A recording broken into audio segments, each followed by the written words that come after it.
Hey guys, Michael here, Farm on Central, and I want to talk to you about one of the funnest fall crops we grow here in the farm.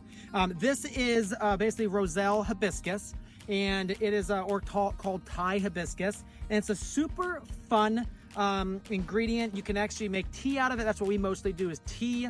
It's you can make a candied Roselle as well. They do that as well. But the beautiful thing is it's actually quite medicinal. It's got a lot of vitamin C, a lot of other nutrients as well.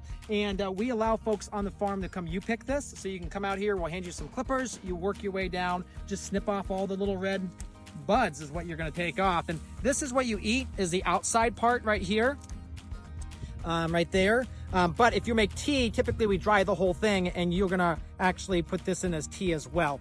If you do dry it at home, you wanna dry it for a while. It does take a while. That's the one thing we have learned about drying this. But yeah, coming out to the farm, it's really easy to pick here. You see there's plenty of it.